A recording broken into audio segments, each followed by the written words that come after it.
அல்ஹம்துலில்லாஹி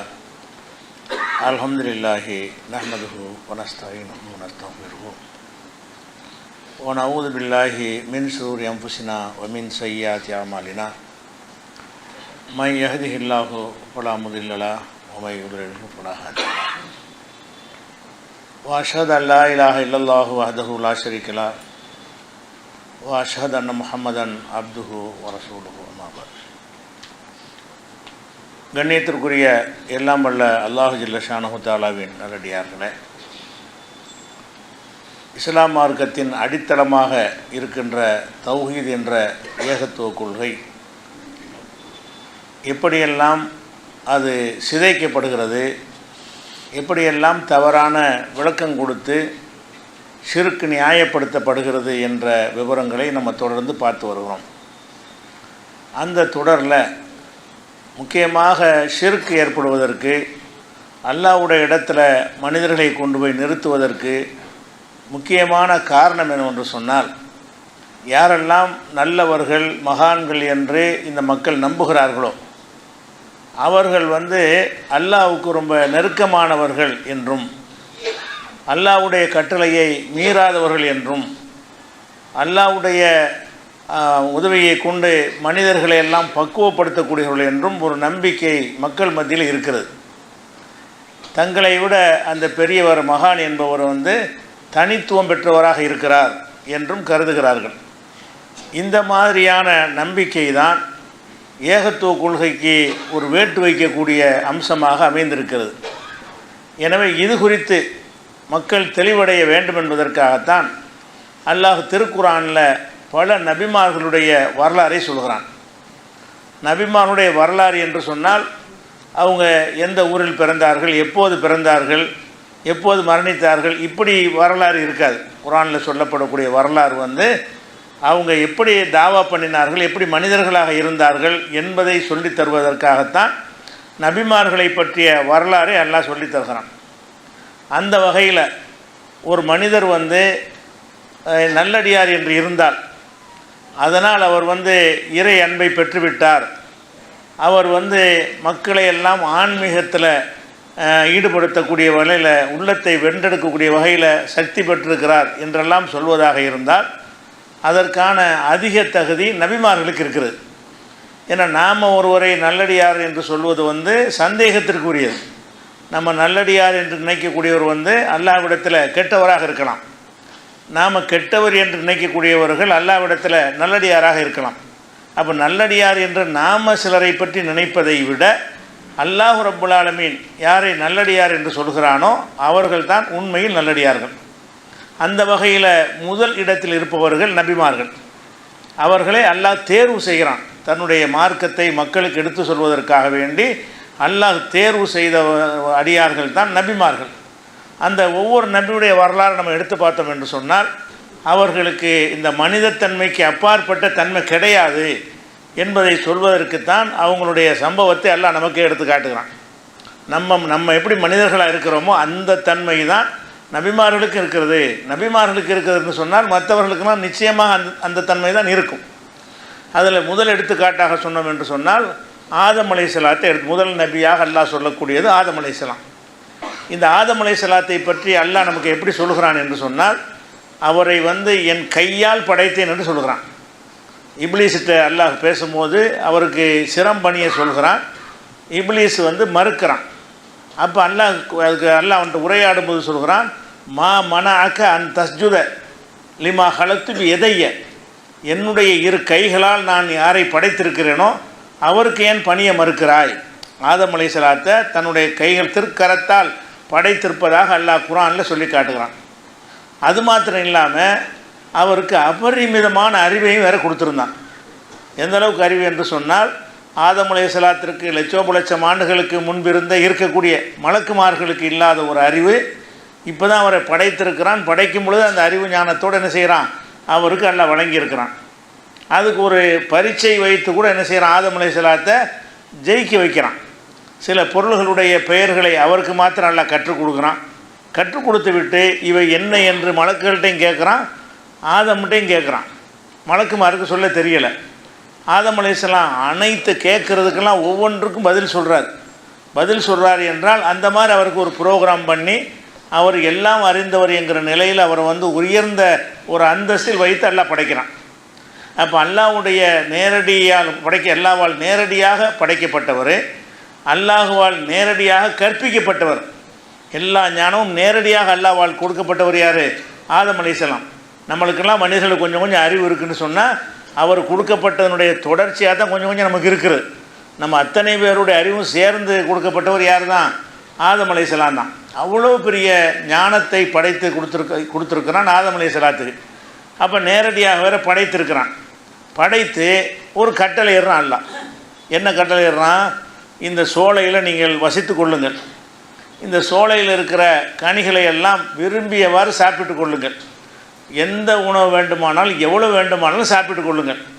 ஆனால் இந்த ஒரு மரத்தை மட்டும், அந்த எந்த மரம் என்று நமக்கு சொல்லித்தரப்படவில்லை, ஒரு மரம்னு வச்சுக்கிட்டா போதும், இந்த மரத்தை மட்டும் நீங்கள் நெருங்கக்கூடாது என்று ஒரு கட்டளை எடுக்கிறான். அப்போ மனிதத்தன்மைக்கு அப்பாற்பட்டு நபிமார்களாக இருந்தால் அப்படியே அல்லாஹ் சொன்னது அப்படியே கேட்டு நடந்து விடுவார்கள். நம்மளை மாதிரி இறைவ கட்டளை மீறுற மாதிரி அவங்களாம் மீற மாட்டாங்க. அப்படிங்கிறதுனால தானே நம்ம நல்லடியாக சக்தி இருக்கு நினைக்கிறோம். அப்போ ஆதம் அலைஹிஸ்ஸலாத்துக்கு இப்படி ஒரு கட்டளை போட்டான, அந்த கட்டளை அவர் செஞ்சாரா? அவர் நபி, சிறந்த நபி, அல்லாஹ்வால் அனைத்து ஞானமும் கொடுக்கப்பட்டிருக்கிறாரு. அப்படிப்பட்ட ஒரு நபி வந்து இவ்வளோ வசதியும் செஞ்சு கொடுத்துட்டு இந்த சோலையில் உள்ள எல்லாத்தையும் சாப்பிட்டுக்க, இந்த ஒரே ஒரு மரத்தை மட்டும் நெருங்க வேண்டாம்னு அல்லாஹ் சொல்கிறான் என்றால், அந்த இறைவனுக்கு நன்றி செலுத்தும் முகமாக அவர் என்ன செஞ்சுருக்கனே, அந்த ஒரு மரத்தை நெருங்காமல் இருந்திருக்க வேண்டும். அவர் பஞ்சம் ஒன்றும் வைக்கல, கஷ்டம் ஒன்றும் வைக்கல, எல்லாமே கிடைக்கிறது. அப்போ எல்லா விதமான கனிகளையும் கொடுத்து விட்டு இந்த ஒரு உத்தரவு அல்லாஹ் போடுகிறான். அந்த உத்தரவை அவர் கடைப்பிடிச்சாரா? கடைப்பிடிக்கலை. அல்லாஹ் என்ன செய்கிறான்னு கேட்டால், அவரை ஷைத்தான் கெடுத்துட்டான்னு சொல்கிறான். எந்தளவுக்கு ஷைத்தான் ஏமாற்றி கெடுக்கிறான் அல்லாஹ் சொல்லி காட்டுகிறான். இப்போ வஸ்வஸ இலைஹி ஷைத்தான், ஷைத்தான் அவருக்கு ஒரு தீய எண்ணத்தை அவர் உள்ளத்தில் போடுகிறான். எப்படி போடுறான்னு கேட்டால், காலையா ஆதம், ஆதமே ஹல் அதுல்லு காலா ஷஜரத்தில் ஹுல்தி உமுல்கின் லாயபுலா, உன்னை நிரந்தரமாக சாகாமல் வைத்திருக்கிற ஒரு மரத்தை உனக்கு சொல்லி தரட்டுமா? அங்கே போய் கேட்குறான். அல்லாஹ் வந்து நெருங்காதுன்னு சொல்லியிருக்கிறான். இப்லீஸ் என்ன பண்ணுறான்? அவருடைய உள்ளத்தில் ஒரு கருத்தை போடுறான். எப்படி? இந்த மரத்தை வந்து நீங்கள் சாப்பிட்டீங்கன்னு சொன்னால் சாகவே மாட்டீங்க, அழியாத பெருவாழ்வு உங்களுக்கு கிடைக்கும். இந்த மரத்தை சாப்பிடாமல் இருந்தீங்கன்னு சொன்னால் குறிப்பிட்ட காலத்தில் செத்து போயிடுவீங்க. நீங்கள் சாகாமல் இருக்க வேண்டுமாக இருந்தால் அதுக்கு ஒரு மரம் இருக்குது, அந்த மரத்தை உங்களுக்கு நான் சொல்லி தரட்டுமான்னு கேட்டு அவர் சரின்னு சொன்ன உடனே எந்த மரத்தை அல்லாஹ் தடுத்தானோ அந்த மரத்தை காட்டி கொடுத்துட்டான்.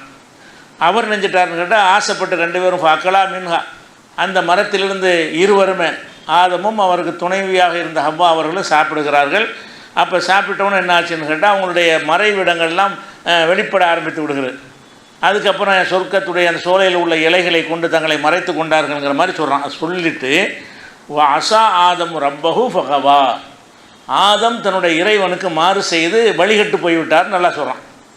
ஆதம் அலைஹிஸ்ஸலாம் யார் சிறந்த நபியாக இருக்கிறாங்களோ, நமக்கெல்லாம் தந்தையாக இருக்கிறாங்களோ, அப்படிப்பட்ட ஆதம் அலைஹிஸ்ஸலாம் அவர்கள் இந்த ஒரு கட்டளையை மீறுவதற்கு அல்லாஹ் கொடுக்குற பட்டம் என்னன்னு கேட்டால், அசா ஆதமு ரப்பஹு ஃபகவா, ஆதம் வந்து தன் இறைவனுக்கு மாறு செய்து வழிகட்டு போய்விட்டார். இறைவனுடைய கட்டளையை மீறுவதன் மூலமாக வழிகட்டு போய்விட்டார். வழிகட்டு போயிட்டார்னா அவர் கெட்டவரான்னு கேட்டால் சும்மஜித்தபாகு, அல்லாஹ் பிறகு அவர் தேர்ந்தெடுத்தோம், அது வேறு விஷயம். அவர் வழி தவறுனது நிஜம், அல்லாவுக்கு மாறு செஞ்சது நிஜம். ஆனாலும் அல்லாஹ் நினச்சிட்டான், மன்னிப்புலாம் கேட்டாங்கல்ல, அது திருந்து ஏற்றுக்கொண்டு விட்டு தாபாலை வஹதா, அவரை மன்னித்து அவருக்கு நேர்வழி காட்டியதாக சொல்லிடுறான். அவர் நேர்வழி காட்டினது பின்னாடி, ஆனால் வழிகட்டாரா இல்லையா? அப்போ ஆதம் அலைஹிஸ்ஸலாத்தையே வந்து ஷைத்தான் கெடுத்தர முடியும் என்று சொன்னால், அதுவும் சொர்க்க சோலையில் இருக்கும்போது கெடுக்க முடியும் என்று சொன்னால், அல்லாஹ்வுடைய நேரடி கண்ட்ரோல்லையும் கண்காணிப்புலையும் இருக்கும் பொழுதே கெடுக்க முடியும் என்று சொன்னால், அல்லாஹ்வால் நேரடியாக படைக்கப்பட்டவராக இருந்தும் கூட, அதிசய படைப்பாக இருந்து கூட அவரை வந்து ஷைத்தான் கெடுக்க முடியும் என்று சொன்னால், நாம் நினைக்கிற நல்லடியார் மகானை எல்லாம் ஷைத்தான் கெடுக்க எவ்வளோ நேரம் ஆகும்? அவுளியாண்டா எந்த தப்பும் செய்ய மாட்டார்கள். அதனால் இறைவனுடைய ஞானத்தை அப்படி கொட்டி கொண்டே இருக்கும். லவ்ஹுல் மஹ்ஃபூல் உள்ளதெல்லாம் பார்ப்பார்கள். இப்படியெல்லாம் வந்து ஒரு கதையை விட்டு என்ன செய்கிறாங்க, அல்லாஹ் விட்டு திசை திருப்பி கொண்டு போகிறாங்களே. அப்போ ஆதம் அலைஹிஸ்ஸலாம் ஏன் இப்படி செஞ்சார், ஏன் அப்படி படைத்தான்? மனுஷன் காட்டுறது இதையும் அல்ல நமக்கு சொல்லித்தர்றான். ஆதம் அலைஹிஸ்ஸலாத்துடைய வரலாறுல வந்து வரலாறுன்னு முழுசாவெல்லாம் சொல்லலை, இவ்வளோ தானே சொல்லி காட்டுறான். 2 3 செய்தியை தான் அல்லாஹ் சொல்கிறான். அந்த 2 3 செய்தி எது இருக்கும்னு கேட்டால் அவர் மனுஷன் காட்டுறதா இருக்கும். அதில் சொல்லப்படுற 2 3 செய்தி எது உடையதாக இருக்கும்னு கேட்டால் அவர் என்ன தான் என்னால் படைக்கப்பட்டாலும் சரி தான் மனிதத்தன்மையிலிருந்து விடுபட்டவராக இல்லை. எப்படி நீங்கள் வந்து சைத்தானால் வழிகெடுக்கப்படுவீர்களோ, நான் எப்படி வழிகெடுக்கப்படுவேனோ, அனைத்து மக்களும் எப்படி சைத்தானுடைய தூண்டுதலால் நம்ம தப்பு செய்து விடுவோமோ அந்த மாதிரி தான் ஆதம் அலைஹிஸ்ஸலாத்தை கூட அவன் கெடுத்துருவான். ஆதம் அலைஹிஸ்ஸலாம் நல்லடியார் தானே, கன்ஃபார்ம் நல்லடியார் தானே, நிச்சயமாக நல்லடியாராக தானே இருந்தார். நல்லடியாராக இருந்தாலும் சைத்தான் ஒரு படைப்பாளில் படைச்சிருக்கிறான், அவனிடமிருந்து மீளவுலாம் முடியாது. யாராக இருந்தாலும் தடுமாறிடுவாங்கும்போது நம்ம என்ன நினைக்கிறோம், அவோலியாக்கள் மகான்கள் பெரியவர்கள் எல்லாம் நம்மளை பக்குவப்படுத்துவார்கள், உள்ளத்தில் வந்து நம்ம தப்பான எண்ணமெல்லாம் வருமா, அதையெல்லாம் நீக்கக்கூடிய பவர் யார்கிட்ட இருக்குதான், மகான்கள்ட்ட இருக்கான். உயிரோடு இருக்கிற அவுளியாவாக இருந்தால் போய் என்ன செய்வாங்க, முரீது வாங்கிட்டு வந்துடுவாங்க. என்னடா முரீது வாங்குறீன்னு கேட்டால் நம்ம மனசில் தீ எண்ணங்கள்லாம் வருதில்ல, அவர்கிட்ட வந்து கையை கொடுத்து ஒரு பையத்தை செஞ்சிட்டோம் என்று சொன்னால் பவரை ஏற்றிடுவார், அவரே சைத்தானுக்கு ஆட்பட்டு போயிடுவார். அதான் இஸ்லாமிய நம்பிக்கை. ஆதம் அலைஹிஸ்ஸலாம் போனாங்கன்னா அவரெல்லாம் போகிறதுக்கு எம்மாத்திரம்.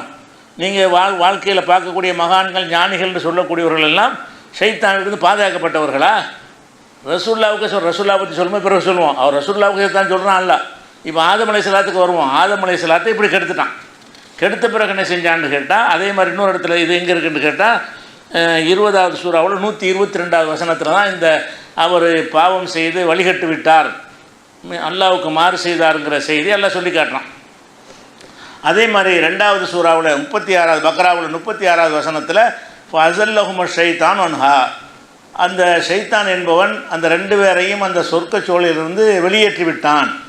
ஃபஅஹ்ரஜஹுமா மிம்மா கானா ஃபீஹி, அவர்கள் எந்த நிலையில் இருந்தார்களோ அந்த உயர்ந்த நிலையிலிருந்து அவர்களை அப்புறப்படுத்தி விட்டான். அப்புறப்படுத்த உடனே அல்லாஹ் என்ன செய்கிறான்னு கேட்டால் இறங்கு கீழங்கிறான். குல் நஹ்பித்து பாலுக்கும் லிபாதின் அதுவும், நீங்கள் இறங்கிருங்க, இனிமேல் இருக்க முடியாது. இவ்வளோ வசதிகளை செஞ்சிருந்துட்டு ஒரு மரத்தை நெருங்க வேணாம்னு சொன்னால் அதையே மீறுவீர்கள் என்று சொன்னால் இனிமேல் இங்கே இருக்க தேவையில்லை, இனிமேல் உழைச்சி கஷ்டப்பட்டு சம்பாதிக்கிற வாழ்க்கைக்கு போங்க அப்படின்னு நல்லா என்ன செய்கிறான்னு கேட்டால் இறங்குங்கள்னு சொல்லிடுறான். இறங்கிடுறாங்க. இறங்கின உடனே அல்லாஹ்வுடைய நேரடியாக படைக்கப்பட்டவர் தானே, அப்படியான ஒரு சிறப்பு எல்லா ஞானமும் பெற்றவர் தானே. அவர் இறங்கினவுன்னு அல்லாஹ் என்ன செய்கிறான்னு கேட்டால் அவர் வந்து நீங்கள் போய் நேர்வழி நீங்களாக பார்த்துக்கிறங்க, உங்களுக்கு அறிவு இருக்குல்ல, உங்களுடைய அறிவை கொண்டு நீங்களே சிந்தித்து பார்த்து நல்லது கெட்டது அறிஞ்சிக்கிறங்கன்னு சொன்னானா? இல்லை. அனுப்பும்போது சொல்கிறான், நீங்கள் மனிதர் தான், எது நேர்வழி எது கெட்ட வழின்னு உமக்கெல்லாம் சொல்ல முடியாது. நீராக கண்டுபிடிச்சி நல்லதுன்னு நினைக்கிறலாம் நல்லதாக இருக்காது, நீராக கண்டுபிடிச்சி கெட்டதுன்னு நினைக்கிறலாம் கெட்டதாக இருக்காது. நல்லது எது கெட்டது என்பது நான் தான் சொல்லித்தருவேன். அந்த அந்த சொர்க்க சோலையிலிருந்து அவரை வெளியேற்றும் போது எல்லாம் என்ன சொல்கிறான்னு கேட்டால் இப்போ இம்மா ஏற்றி என்னக்கும் மின்னி ஹுதன், என்னிடமிருந்து உங்களுக்கு நேர்வழி வரும். நீங்களாக போய் என்ன செய்யக்கூடாது, இஷ்டத்துக்கு இது நல்லது இது கெட்டதுன்னு முடிவு எடுத்துடக்கூடாது. என்னிடமிருந்து உங்களுக்கு நேர்வழி வரும். ஃபமன் தபிய ஹுதாய, எனது நேர்வழியை யார் பின்பற்றி நடக்கிறாரோ ஃபலா ஹவுஃபுன் அலைஹிம் வலாஹும் யஹ்ஸனூன், அவருக்குத்தான் பயம் இல்லை கவலை இல்லைன்னு சொல்லி அனுப்புகிறான். அப்போ ஆதம் அலைஹிஸ்ஸலாம் மனிதனுக்கு வந்து முதல்ல வந்த கட்டளை இதுதான். அல்லாஹ்விடமிருந்து முதல் கட்டளை எது, உங்கள் இஷ்டத்துக்கெல்லாம் வாழ முடியாது. நீங்கள் என்ன தான் நபியாக இருந்தாலும் நீங்கள் நல்லதையெல்லாம் கரெக்டாக சொல்லுவீங்கன்னு சொல்ல இயலாது. நீங்கள் நபியாக இருந்தாலும் மிகச்சிறந்த நல்லடியாராக இருந்தாலும் உங்கள் இஷ்டத்துக்கெல்லாம் நல்லது கெட்டதை முடிவு பண்ண இயலாது. எதை செய்யணும் எதை செய்யக்கூடாது நான் தான் சொல்லுவேன், எப்படி செய்யணும் எப்படி செய்யக்கூடாது அது நான் தான் சொல்லித்தருவேன். அப்போ என்னிடமிருந்து உங்களுக்கு ஒரு நேர்வழி வரும் என்று அல்லாஹ் என்ன செய்கிறான் அந்த வசனத்தில் 2வது சூரா 38வது வசனத்தில். அப்போ ஆதம் அலைஹிஸ்ஸலாம் ஒரு ஜீனியஸான ஒரு ஆளாக இருக்கிறாரு. அவருக்கு அல்லாஹ் என்ன சொல்லி அனுப்புகிறான், நேர்வழி நான் சொல்கிறது தான் நேர்வழி. இப்போ நம்ம எப்படி நேர்வழியை பார்க்குறோம், குர்ஆன் தேவையில்லை, ரசூலுல்லாஹ்வுடைய வழிகாட்டுதல் தேவையில்லை, இந்த மகான் சொல்லிட்டாருன்னா சரியாக தான் இருக்கும், அவர்லாம் நேரடியாக அல்லாஹ்வுடைய கண்ட்ரோலில் உள்ள ஆள் அப்படின்னு நினைத்து கொண்டு தானே வழிகட்டு போகிறாங்க இந்த தரிகா முரீதுங்கிற பேரில். அந்த மாதிரி வாழ்ந்ததாகத்தானே பெரியார்கள் மகான்கள்னு நினைக்கிறாங்க. ஆனால் அப்படி எல்லாம் படைச்சி இருக்கிறானா? ஆதம் அலைஹிஸ்ஸலாத்தை படைக்கலைன்னா மற்றவங்களாம் எப்படின்னா சொல்கிறதா இருந்தால் அல்லாஹ் ஆதம் அலைஹிஸ்ஸலாத்தை தானே நேரடியாக எல்லா கல்வியும் கொடுத்ததை சொல்கிறான், அனைத்து ஞானத்தையும் கொடுத்து தானே மலக்குமார்களை ஜெயிக்க வைக்கிறான். அவ்வளவு அறிவு ஆற்றலை கொடுத்திருந்து கூட அவர் வந்து பூமிக்கு வந்த பிறகு என்னை எப்படி வணங்கணும், என்னென்ன செய்யணும், எதை சாப்பிடணும் எதை சாப்பிடக்கூடாது எல்லா விஷயத்தையும் அவருக்கு கற்றுக் கொடுத்தான். நான் தான் உனக்கு சொல்லித்தருவேன், என்கிட்டேருந்து மெசேஜ் வந்துக்கிட்டே இருக்கும் அப்படின்னு அல்லாஹ் சொல்வானேயானால் அப்போ என்ன விளங்குகிறது? ஆதம் அலைஹிஸ்ஸலாம் போன்றவர்களாக இருந்தாலும் மனிதர் என்ற நிலையை விட மேலே ஏற முடியலை, ஒரு படி மேலே ஏற முடியாது. மனிதர்லேயே நல்ல மனிதர்ன்று முதல் இடத்துல நின்று கொள்ளலாமே தவிர மனிதன்கிற தரத்தை தாண்டி வேறு ஒரு நிலைக்கு போக முடியுமா? போகவே முடியாது. கடைசி வரைக்கும் நீங்கள் மனிதராக தான் இருந்தாகணும். அப்போ மனிதத்தன்மையாக இருந்த காரணத்தினால் அல்லாஹ் என்ன செய்கிறான்னா, மனுஷன் வந்து எனக்கு ஏற்கனவே நீங்கள் செய்தான்னு சொன்னதை கேட்டு அந்த கனியை சாப்பிட்டீங்க, பூமிக்கு போன பிறகு அதை செய்ய மாட்டீங்கன்னு சொல்ல இயலுமா? உங்களை அங்கே வந்து செய்தான் கெடுக்க மாட்டானா? நீங்கள் தப்பான வழியை நல்லதுன்னு சொல்லிட மாட்டீங்களா? நல்ல வழியை வந்து நான் கெட்டதுன்னு சொல்லிட மாட்டீங்களா? ஏற்கனவே நீங்கள் ஒரு செய்தான் கெடுத்து காட்டிட்டானே.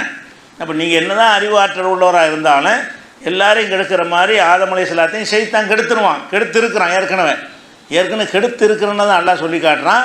நீ போயிரு, போன பிறகு உன் இஷ்டத்துக்கு நடக்காத நான் சொல்லுவேன். எதுக்காக இந்த வார்த்தையை சொல்கிறான்? நீ சிந்திச்சு பார்த்து நடந்துக்கன்னு சொல்லலாம்ல. சிந்தித்து பார்த்தா கூட நல்லதை கண்டுபிடிச்சா கூட அதை செய்யத்தான் செய்ய விட மாட்டான். நம்மளை அவன் ஜெயிச்சிருவான்.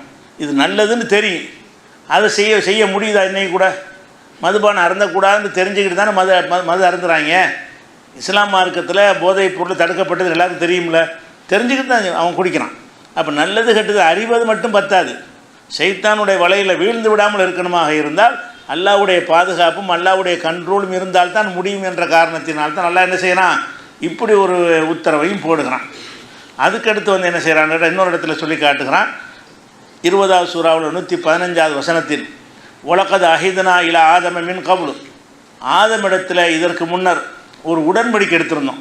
பெரிய உடன்படிக்கை இல்லை, இதுதான் உடன்படிக்கை. எந்த உடன்படிக்கை? எல்லாத்தையும் சாப்பிட்டுக்க, இதை சாப்பிடாது, அதுதான் உடன்படிக்கை. ஆதம்கிட்ட எல்லாம் எடுத்த உடன்படிக்கை எது? நூற்றுக்கணக்கான பட்டியலை போட்டு லிஸ்ட்டு போட்டு 1000 சட்டத்தை போட்டு அந்த மாதிரி எல்லாம் உடன்படிக்கை எடுத்தானா?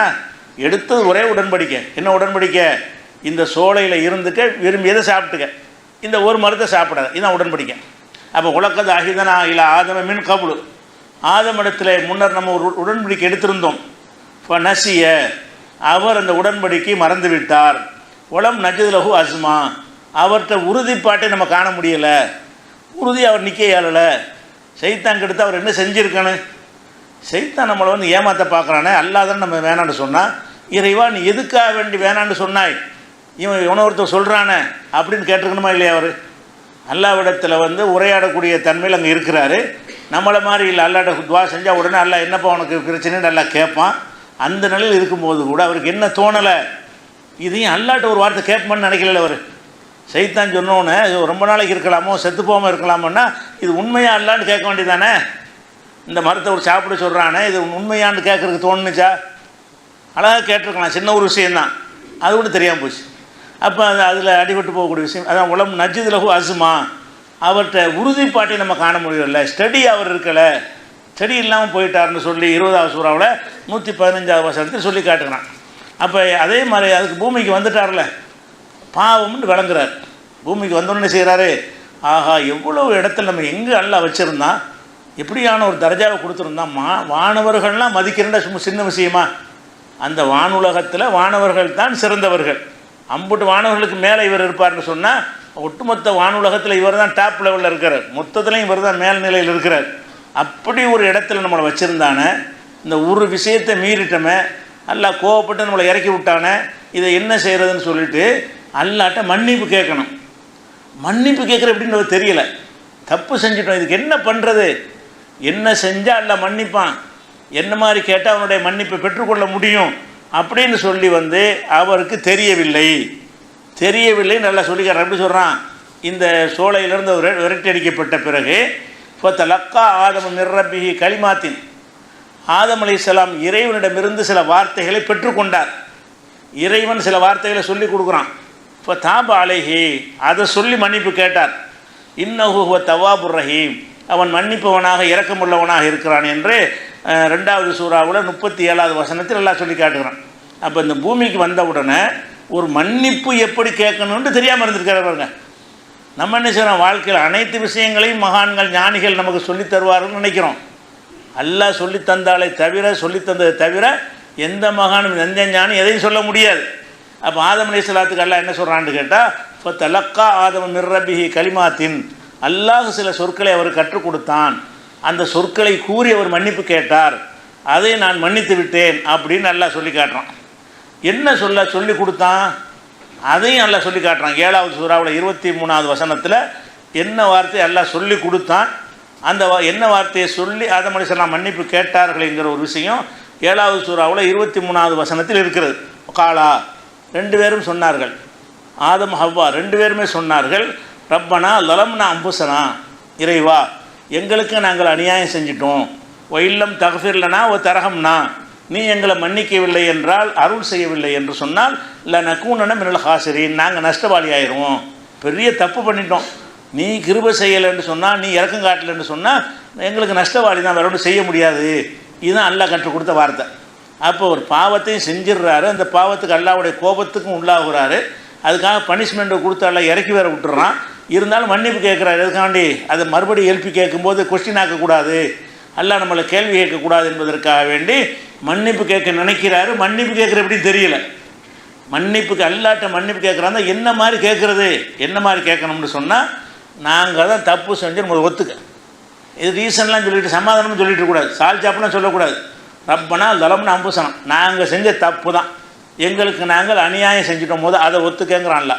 2வது என்ன, அப்படி நாங்கள் தப்பு செஞ்சோன்னு சொன்னால் உன்னை விட்டால் யார் இருக்கிறான், நீ மன்னிக்கலை, நீ கிருபை செய்யலைன்னா எவன் இருக்கான் என்னை மன்னிக்க, நாங்கள் நஷ்டவாளி தானே. 2வது இந்த 2 விஷயம், சின்ன விஷயந்தான் இது, சின்ன விஷயம். இதை சொல்லி தான் மன்னிப்பு கேட்க வேண்டும்னு அவர் தெரியலை. இதை அவராக சொல்லியிருக்கலாம்ல. இப்போ நம்ம ஈஸியாக போச்சுனா, அது பல தடவை அந்த ஆயத்தை கேட்டு இஸ்லாத்துக்குள்ளே இருக்கிறதுனால இந்த மாதிரி லட்சம் வார்த்தை நம்ம சொல்லிட்டு போக முடியும். அவருக்கு ஆரம்பத்தில் அவருக்கு தெரியலை என்னென்னு அல்லாட்ட மன்னிப்பு கேட்குறது. அப்போ அல்லாஹ் கற்றுக் கொடுத்த மன்னிப்புக்குரிய வார்த்தை என்ன, நம்ம கூட இது பயன்படுத்திக்கலாம். நம்ம எதாவது அல்லாட்ட பிழை செஞ்சிட்டோம்னு சொன்னால் இதுக்கு தண்டோரா போட்டு யார்ட்டையும் சொல்ல தேவையில்லை. ரப்பனா லலம்னா அம்புசனா ஒயில்லம் தஃபிர்லனா ஓ தரகம்னா இல்லை நக்கூனன மினல் ஹாசிரின், இதை சொல்லி அல்லாட்ட மன்னிப்பு கேட்டால் ஆதமை மன்னித்தமா நம்மளே மன்னிப்பான். ஏன்னா நாங்கள் அநியாயம் செஞ்சிட்டோம், நீ மன்னிக்கலைன்னா எங்களை யார் காப்பாற்றுவா, நாங்கள் நஷ்டப்பட்டுருவோம் அப்படின்னு சொல்கிற மன்னிப்பு துவா இருக்க. இது மன்னிப்பு கேட்பதில் தலையான வழிகாட்டுதல். ஆதம் அலைஹிஸ்ஸலாம் செஞ்சாங்கன்னா நபிமார்கள் செஞ்சு நம்ம வழிகாட்டத்தானே செஞ்சாங்க, அதே மாதிரி நம்ம ஃபாலோ பண்ணுறதுக்கு தானே செய்கிறாங்க. அவங்க எதை தப்பாக செஞ்சாங்களோ அது மாதிரி நம்ம செய்யக்கூடாது என்பதற்காக வேண்டியும், எதை சரியாக செஞ்சாங்களோ அதை நம்ம ஃபாலோ பண்ணணுங்கிறதுக்காக தான் நபிமார்கள் வரலாறு எல்லாம் சொல்லி காட்டுகிறான். அப்போ இது 7வது சூறாவில் 23வது வசனத்தில் இதை சொல்கிறான். அப்போ நம்ம என்ன விளங்குறோம், ஆதம் அலைஹிஸ்ஸலாம் இப்படிப்பட்ட ஒரு உயர்ந்த நிலையில் உள்ளவர் மனித நிலையிலேருந்து உயர்ந்து போய் மன்னிப்பா, நான் எதுக்கு மன்னிப்பு கேட்கணும் அப்படின்னு கூட நடந்துடலாம்ல. மன்னிப்பு கேட்டாங்க, என்ன செய்யணும், நீ செஞ்ச தப்புக்கு என்கிட்ட கெஞ்சி மன்றாடி மன்னிப்பு கேட்கணும். 2வது மன்னிப்பு எப்படி கேட்கணுங்க நான் தான் சொல்லி தருவேன், அதை சொல்லி தான் நீ மன்னிப்பு கேட்கணும் என்று வைத்திருந்தான் என்று சொன்னால், ஏதாவது ஒரு பவரை அவங்கள்ட்ட கொடுத்துருக்குறானா, ஏதாச்சும் ஒரு அதிகாரத்தை எல்லாம் கொடுத்துருக்குறானா, எல்லாம் அல்லாஹ்வுடைய கண்ட்ரோலில் புட்டியை பூரா தன் கையில் வச்சுக்கிட்டு நான் சொல்கிறபடி அடிமையாக நடந்ததை காட்டுறான். இதுக்கு பிறகு நம்ம என்னத்தை போய் மகானு பெரியாருங்கிறோம், ஏன் அதெல்லாம் அவங்களாம் இதுக்கு தேவைப்படுறாங்க நமக்கு, இதை சிந்தித்து பார்க்கணும். அதை விட முக்கியமான என்னென்னு கேட்டால், அவருடைய 2 மகன்கள் அல்ல நிறைய மகன்களை கொடுத்துருக்குறான். 2 மகன்களுக்கு மத்தியில் ஒரு சண்டை. 2 மகன்களுக்கு மத்தியில் என்ன சண்டைன்னு கேட்டால், 2 பேரும் இறைவனுக்காக வேண்டி சில பழி எடுக்கிறார்கள். ஒருத்தருடைய பழியை எல்லாம் ஏற்றுக்கிறான், இன்னொருத்தர் பழியை ஏற்றலை. அது ஏற்றுக்கிறதுக்கு எல்லாம் என்ன செய்வான், ஆரம்ப காலத்தில் எல்லாம் ஒரு பழி கொடுத்தாங்கன்னா அங்கே வானிலிருந்து நெருப்பு மாதிரி வரும், அதை எரிச்சிடும். எரிச்சிட்டுன்னு சொன்னால் இறைவனுக்கு விருப்பமான வழியில் அவன் கொடுத்துருக்குறான், உன்னுடைய பழியை ஏற்றுக்கிட்டான் அப்படின்ற மாதிரி ஒரு குரானில் வரக்கூடிய இந்த செய்தி. அதே நேரத்தில் ஒருத்தருடைய பழி கொடுக்குறாரு, அல்லாஹ் ஏற்றுக்கலன்னு வைங்க, வானிலிருந்து நெருப்பு வராது. தூக்க காலத்தில் அப்படி ஒரு செட்டப்பை எல்லாம் பண்ணியிருந்தான். அப்போ இந்த 2 பேர் என்ன செய்கிறாங்கன்னா இறைவனுக்கு ஒரு பழி கொடுக்குறாங்க. 2 மகன்கள்.